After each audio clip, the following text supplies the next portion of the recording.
Hello. Yeah, my name is Sebastian Frey. I'm from the OSC Europe and I'm a professional runner. So Sebi, you've been out here a little while now. How are you finding St Moritz? Oh, it's amazing. It's just a dream, I think, for everybody who's been here. It's an amazing place where you can be in the summer and the winter. It's just, yeah, a wonderful place. And So I want to talk to you about your homemade foam roller.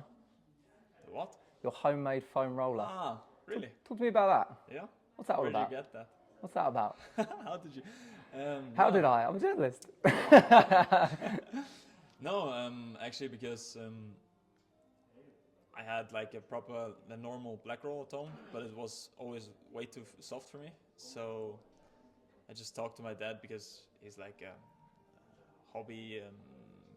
He likes to work with wood a lot. So I spoke to him and we were like, how can we improve this? Because I always hated it when the foam roller was rolling away from me.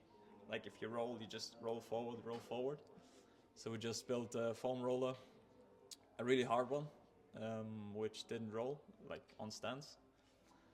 And yeah, I think we showed it in a video once, and then like 2 weeks later, I got an email from a Chinese company who exactly copied my design.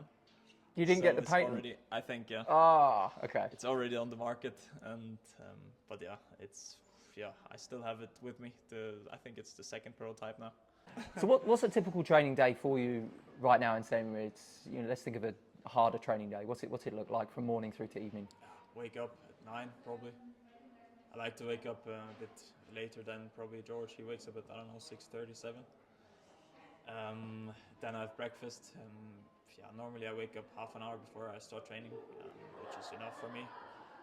Then we start training and go to the first session, finish at 12, go home, cook lunch, go to bed, wake up, get ready for training, do the second session, finish that, go home, eat, sleep. Repeat. Yeah.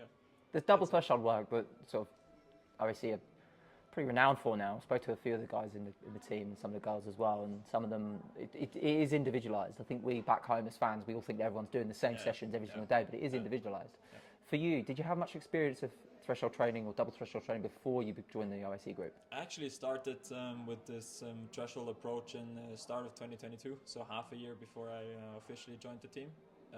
But I really think I spoke also to the guys a lot. Like, I asked myself, why is everybody now running like so much better than before this threshold came? But I think it's because people now really are not afraid to train a lot. I think it's not particularly the threshold, but just in general running a lot, which has also increased like people's stamina and VO2. So yeah, I enjoy training. Doesn't matter if it's threshold, VO2 or easy running. I do everything. So when you're putting those big weeks of training together, do you think that a massive sort of contributing factor to be able to be consistent and keep that volume high throughout the season is because you do the threshold training that's controlled, it's data driven by Coach Thomas? Do you think that that's a contributing factor?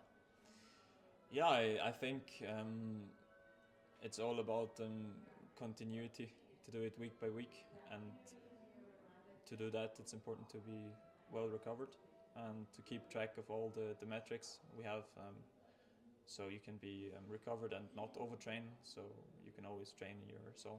Sometimes we also have to make adjustments if you're not recovering or recovering too well, then you maybe train more or train less. So And recovery is obviously massively important when you're up at altitude and training so much volume as you guys do. Have you got onto this plant diet that Tom and George are all about yet? yeah, I'm not so easily influenced, maybe influenced a bit, but Tim Spector's not your favourite person on the planet? no, I've not listened to a podcast of him, but Just the Trackster podcast. I've heard him, heard loads about him, because I live with these guys. But I also agree that a healthy diet is really important for recovery. So what's the best thing about being a professional athlete for you, Sebi? Having a lot of time to invest into the sport and really having all these facilities, which normally you wouldn't have at home, and really all this also the 360-degree approach, where you have help from every corner. It's really amazing, and they let me do the sport 100%, which I really enjoy. Are there any areas of being a professional athlete that aren't so great, that maybe fans back home don't get to see? Yeah, it's mostly that you live a life which is rather lonely, I would say, because you don't get to see your family, girlfriend, friends. But then when you come back home, you have 2 weeks of seeing everybody. Every day you see another different person and do a lot of stuff, which also can be sometimes a bit exhausting, but I enjoy it a lot. And I try to stay in touch with friends and family. I call my parents and my girlfriend nearly every day. So, yeah. So looking ahead to the season, obviously it's Olympic year, there's a lot of pressure, it's European Championships as well, there's a lot going on, it's a busy season, but I feel like every summer season is busy. You're going to be running the on-track nights in Vienna over the 5,000 metres. Yes. Last season you ran the night of the 10k PBs in London. Let's talk about that London race. It's a bit of a unique event, there's not many like it on the calendar. How did you find it? Oh, it's incredible. So much different to a normal meeting, because it's like these normal meetings, when 5 people spectate, and just you feel like you're on a training session. But London is completely different.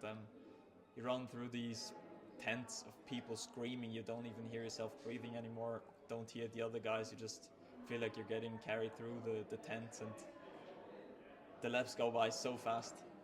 And it's just 25 laps. It feels like 5 laps, because the first 20 laps you just skip, and then it's 5 laps to go, 2k to go. Okay, it's amazing. I'll come back next year. So looking ahead to the season, what are the goals that you've sat down with Thomas and spoken about? Do you have more than one goal, or what's the current mindset? Yeah, the current goal is to just be healthy in training, keep improving, and then I think the qualifications will happen.